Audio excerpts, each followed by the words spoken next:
TPCC chief Revanth Reddy Gandhi Bhavan నుంచి మాట్లాడుతున్నారు. మీరైతే ఇప్పుడు మా లైవ్ ప్రజలు చూద్దాం. పిఏసీ ఉపాధ్యక్షులు, ప్రధాన కార్యదర్శులు, జిల్లా పార్టీ అధ్యక్షుల సమక్షంలో ఏఐసిసి ఆదేశాల మేరకు భారత్ జోడో యాత్రకు సంబంధించి పలు విషయాల మీద చర్చ జరిగి చర్చల సారాంశాన్ని తీర్మానాల రూపంలో ఆమోదించుకోవడం జరిగింది. ఈ తీర్మానాలను వివరించడానికి పత్రికా సమావేశంలో మొహమ్మద్ అలీ షబీర్ గారు మాజీ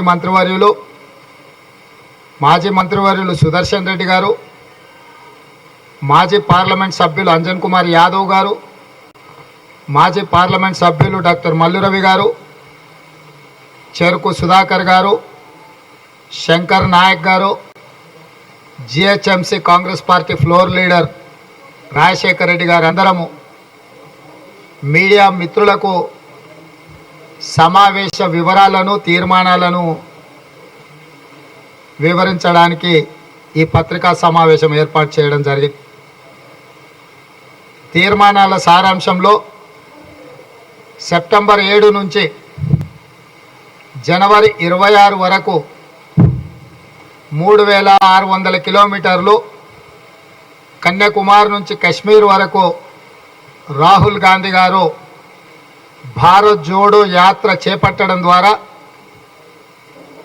మతాల పేరు మీద, కులాల పేరు మీద, ప్రాంతాల పేరు మీద, భాష పేరు మీద విభజన రాజకీయాలకు పాల్పడి అధికారాన్ని పదిలం చేసుకోవాలన్న ఆలోచనతో ఉన్న భారతీయ జనతా పార్టీ విధానాలకు వ్యతిరేకంగా వారు సాహసోపేతమైన నిర్ణయం తీసుకొని వారి ప్రాణాలకు హాని పొంచి ఉన్నదని నిఘా వర్గాలు చెప్పినా లెక్క చేయకుండా దేశం కోసం ప్రాణాలు అర్పించిన శ్రీమతి ఇందిరాగాంధీ గారి మనవడుగా, శ్రీ రాజీవ్ గాంధీ గారి కుమారుడుగా, ఈ దేశం కోసం ప్రాణాలు అర్పించడం ఒక గౌరవంగా భావించే కుటుంబం నుంచి వచ్చిన వాడుగా ఈ సాహసోపేతమైన పాదయాత్రను వారు చేపట్టడం జరిగింది.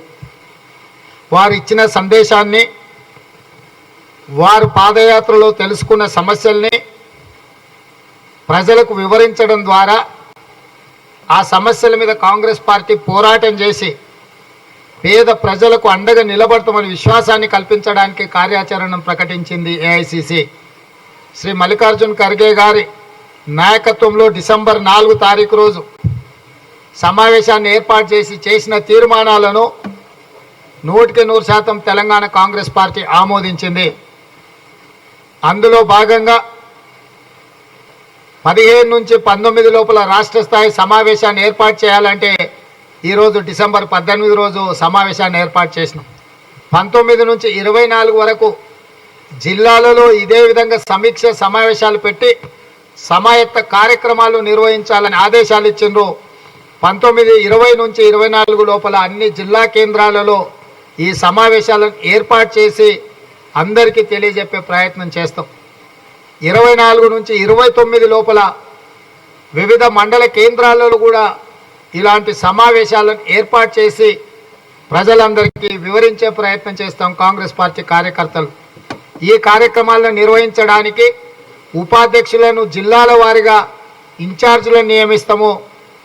ఇప్పుడు నియమించిన ప్రధాన కార్యదర్శులలో 60 మందిని 120 నియోజకవర్గాలు అంటే 119 నియోజకవర్గాల్లో ప్రతి 2 నియోజకవర్గాలకు ఒక ప్రధాన కార్యదర్శిని పర్యవేక్షకుడిగా నియమించి గ్రామ స్థాయి, మండల స్థాయి, నియోజకవర్గ స్థాయి, జిల్లా స్థాయిలో కార్యక్రమాలను పర్యవేక్షిస్తూ సమన్వయం చేస్తూ కార్యక్రమాలను ముందుకు తీసుకెళ్లడానికి ఈ సమావేశంలో తీర్మానం చేసుకోవడం జరిగింది. ఇదే కాకుండా నూతన జాతీయ అధ్యక్షుడు మల్లికార్జున్ ఖర్గే గారు ఎన్నికైన తర్వాత వివిధ రాష్ట్రాలలో కమిటీల నియామకం జరిగింది. అందులో భాగంగానే తెలంగాణ రాష్ట్రంలో కూడా కమిటీల నియామకము జరిగింది. ఇప్పుడు జిల్లా అధ్యక్షులను నియమించినాం కాబట్టి గతంలో ఉన్న జిల్లా కార్యవర్గము, మండల కార్యవర్గాలన్నీ రద్దయిపోయినాయి. నూతనంగా ఎన్నిక కాబడిన జిల్లా పార్టీ అధ్యక్షులు ఈ ఇన్ఛార్జ్లను ఎవరినైతే సమన్వయకర్తలు నేస్తున్నామో తిరిగి గ్రామ స్థాయిలో, మండల స్థాయిలో, నియోజకవర్గ స్థాయిలో ఏవైతే జిల్లా స్థాయిలో నియామకాలు ఉన్నాయో అందరినీ సంప్రదించి ప్రధానంగా ఎన్నికలలో పోటీ చేసిన నాయకులను కూడా పరిగణలోకి తీసుకొని ఆ జిల్లాలో, ఆ నియోజకవర్గంలో, ఆ మండలంలో ఉండే సుదీర్ఘమైన అనుభవం ఉన్న కాంగ్రెస్ పార్టీ నాయకుల సూచనల మేరకు మండల కమిటీలు, గ్రామ కమిటీలు, బూత్ కమిటీలు, జిల్లా కమిటీల నియామక ప్రక్రియను కూడా జనవరి 26 తారీఖు లోపల పూర్తి చేయాలి అని చెప్పి వాళ్ళకు ఆదేశాలు ఇవ్వడం జరిగింది. అదేవిధంగా మేము తీసుకున్న కార్యక్రమాలను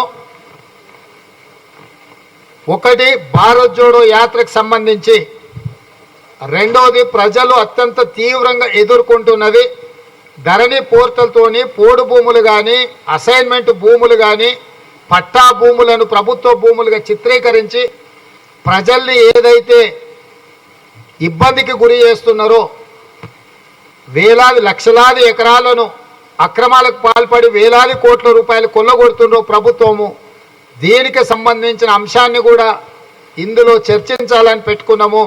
అదేవిధంగా ఎన్నికల నియమావళి మార్పులు చేర్పులు జరిగింది. జనవరి 5 తారీఖు నూతన ఓటర్ లిస్టు పబ్లిష్ చేయబోతున్నారు. ఈ ఓటర్ల నమోదు కార్యక్రమంలో జరుగుతున్న అవకతవకలు, సమస్యల మీద కూడా చర్చ చేయడం ద్వారా శిక్షణా తరగతులలో వాళ్ళందరికీ అంశాలను కూడా వివరించే కార్యక్రమాన్ని కూడా ఈ సమావేశంలో ఆమోదింపజేసుకోవడం జరిగింది. అదేవిధంగా మా డిజిటల్ సభ్యత్వంలో 43 లక్షల సభ్యత్వాలు నమోదు చేసినాము. 43 లక్షల మందికి సంబంధించిన సభ్యత్వ కార్డులు వాళ్ళందరికీ పంపిణీ చేయాలి. ఏ విధంగా అయితే మా బూత్ ఎన్రోలర్స్ 40,000 మంది 43 లక్షల సభ్యత్వాలు నమోదు చేయించిండ్రో, అదే బూత్ ఎన్రోలర్స్ గ్రామ నాయకులు, మండల నాయకులు, నియోజకవర్గ స్థాయి నాయకులు మళ్ళీ ఇంటింటికి వెళ్ళి కాంగ్రెస్ పార్టీలో చేరినందుకు సభ్యత్వ కార్డు ఇచ్చి, ఈ కార్డు మీకు 2 లక్షల రూపాయల ప్రమాద బీమాను తెచ్చిస్తుంది. అదేవిధంగా 10 నెలల్లో ఏర్పడబోయే కాంగ్రెస్ ప్రభుత్వంలో ఈ కార్డు ఉన్న వాళ్లకు ఇందిరమ్మ ఇండ్లలో కానీ, పెన్షన్ విషయంలో కానీ, ప్రభుత్వ సంక్షేమ పథకాల విషయంలో మొదటి ప్రాధాన్యత ఉంటుందని చెప్పి వివరించే కార్యక్రమాన్ని కూడా తీసుకున్నాము.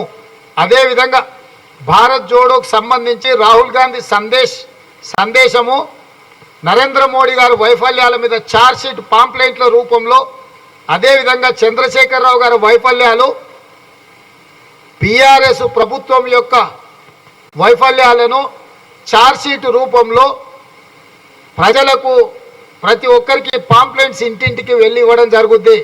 అంటే బీజేపీ ప్రభుత్వము, బీఆర్ఎస్ ప్రభుత్వ వైఫల్యాలు, నరేంద్ర మోడీ, చంద్రశేఖరరావు గారు చేసిన మోసాలను ఛార్జ్షీట్ల రూపంలో ఎన్నికల సందర్భంలో వివిధ సమావేశాలలో వీళ్ళిద్దరు ప్రజలకిచ్చిన హామీలను ఏ విధంగా తుంగలో తొక్కినరో, ఏ విధంగా అధికారంలోకి వచ్చిన తర్వాత ప్రజల్ని మోసగించినరో వాటికి సంబంధించిన ఛార్జ్షీట్లను కూడా ప్రజలందరికీ కూడా ఇంటింటికి తిరిగి ఇవ్వడం జరుగుతుంది. ప్రతి ఇంటికి భారత్ జోడో స్టిక్కర్ను వేయడం ద్వారా గ్రామాలలో ప్రతి ఇంటికి కాంగ్రెస్ పార్టీ వెళ్ళే కార్యక్రమాలు తీసుకుంటున్నాము. ఇదే కాకుండా ప్రతి గ్రామంలో గ్రామం అంతా తిరిగిన తర్వాత ప్రధాన కూడలిలో కాంగ్రెస్ పార్టీ జెండా ఎగరేసి జెండా పండుగ కార్యక్రమాన్ని కూడా జనవరి 26 నుంచి కాంగ్రెస్ చేపట్టబోతుంది. వీటితో పాటు వీటికి సంబంధించి శిక్షణా తరగతులు జనవరి 3, 4 తేదీలలో నిపుణులైన మేధావులతోటి, నాయకులతోటి శిక్షణా తరగతులు 2 రోజులు నిర్వహించి అందరికి అవగాహన కల్పించి ఏ రకంగా ప్రజలకు వెళ్ళాలనో వాళ్లకు వివరించి వాటిని స్పష్టంగా కిందికి తీసుకెళ్లే విధంగా కార్యాచరణ ఉంటుంది. అదేవిధంగా మెయిన్ మీడియాలో కొంత కాంగ్రెస్కు అన్యాయం జరుగుతుంది. దీన్ని సరిదిద్దుకోవడానికి సోషల్ మీడియాను ప్లాట్ఫామ్గా ఈరోజు మేము వినియోగించుకోవాలని మా డిజిటల్ సభ్యత్వంలో ఉన్నోళ్ళనే కాదు, గ్రామాలలో, మండలాలలో ఉన్న వాళ్ళ టెలిఫోన్లు సేకరించి వాట్సాప్ గ్రూపులు చేసి కాంగ్రెస్ పార్టీ కార్యక్రమాలను వాళ్ళందరికీ చేరువయ్యే విధంగా, మా ఎన్నికల విధానాలను చేరువయ్యే విధంగా కూడా ఈ కార్యాచరణను తీసుకోవాలని చెప్పి కాంగ్రెస్ పార్టీ నిర్ణయం తీసుకుంది. ఈరోజు కాంగ్రెస్ పార్టీ నియమించిన నియామకాలలో 196 నియామకాలు అయితే ఉదయ్పూర్ సమావేశంలో 50% బడుగు బలైన దళిత గిరిజన మైనారిటీ వర్గాలకు ఉండాలి అంటే మేము 66% ఆ వర్గాలకు ఇచ్చినాము. ఆ వర్గాలకు అవకాశం ఇచ్చిన మల్లికార్జున్ ఖర్గే గారిని కూడా అభినందిస్తూ తీర్మానం చేయడం జరిగింది.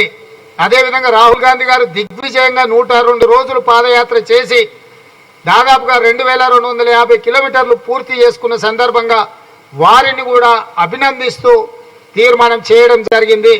ఇదే కాకుండా జనవరి 26 నుంచి ఏఐసిసి ఆదేశాల మేరకు గ్రామ స్థాయిలో, మండల స్థాయిలో, నియోజకవర్గ స్థాయిలో, జిల్లా స్థాయిలో, రాష్ట్ర స్థాయిలో ప్రజలను కలిసి ప్రజలలో మమేకమై చేయవలసిన పాదయాత్ర ఆదేశాలు ఉన్నాయో పిసిసి అధ్యక్షుడిగా నేను కూడా పూర్తి స్థాయిలో జనవరి 26 నుంచి ప్రజలకి వెళ్ళి పాదయాత్ర చేసి ప్రజల్ని ఏ విధంగా నరేంద్ర మోడీ, చంద్రశేఖరరావు గారు మోసం చేస్తుండ్రో ఆ వివరాలను తెలియజెప్పడమే కాకుండా కాంగ్రెస్ అధికారంలోకి వచ్చి ప్రజల్ని ఏ విధంగా ఆదుకుంటుంది, ఇందిరమ్మ ఇండ్ల విషయంలో కావచ్చు, నిరుద్యోగ సమస్య పరిష్కారం కావచ్చు, రైతు రుణమాఫీ కావచ్చు, చనిపోతున్న రైతులను ఆదుకునే విషయంలో కావచ్చు, అదేవిధంగా అమరవీరుల కుటుంబాలను ఆదుకునే విషయంలో కావచ్చు, ఉద్యమకారుల మీద పెట్టిన కేసులను తొలగింపు విషయంలో కావచ్చు, విద్య, వైద్యము, అదేవిధంగా పరిపాలనలో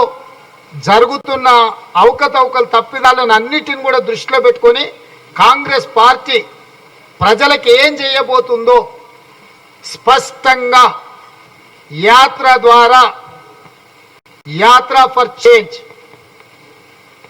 అంటే ప్రజల జీవితాలలో మార్పు తీసుకురావడానికి, పరిపాలనలో మార్పు తీసుకురావడానికి, ఇవాళ అధికారంలో ఉన్న టీఆర్ఎస్ను, బీజేపీని గద్దె దించడానికి, ఈ చేంజ్ ప్రజల లైఫ్లో తీసుకురావడానికి కాంగ్రెస్ పార్టీ యాత్ర కార్యక్రమాన్ని తీసుకుంటుంది. దానికి పిసిసి అధ్యక్షుడిగా నేను కూడా ఈ యాత్రలో పాల్గొనడానికి ఈ సమావేశంలో సభ్యులందరూ కలిసి తీర్మానం చేసిండ్రు. అన్నిటినీ కార్యాచరణ రూపంలో ముందుకు తీసుకెళ్లడానికి కాంగ్రెస్ పార్టీ ఈ సమావేశంలో నిర్ణయం చేసుకోవడం జరిగింది.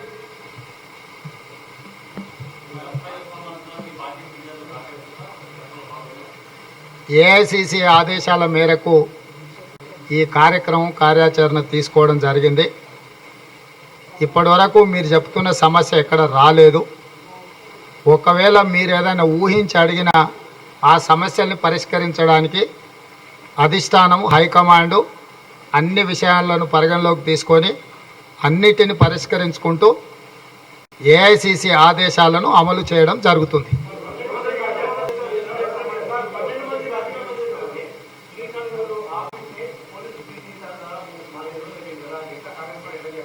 ఇప్పుడు ఎట్లా రియాక్ట్ అయినా స్పాట్లో చూసారు. షబీర్ అలీ గారు కానీ, మల్లు రవి గారు కానీ, అనిల్ యాదవ్ కానీ, అనిల్ ఎరావత్రి కానీ, లేకపోతే మిగతా అంజన్ కుమార్ యాదవ్ గారు, రోహిన్ రెడ్డి గారు కానీ, చాలామంది, వందలాది మంది నాయకులు, వేలాది మంది కార్యకర్తలు అప్పటికప్పుడు కాంగ్రెస్ వార్ రూమ్ మీద దాడి జరిగితే ప్రతిఘటించారు.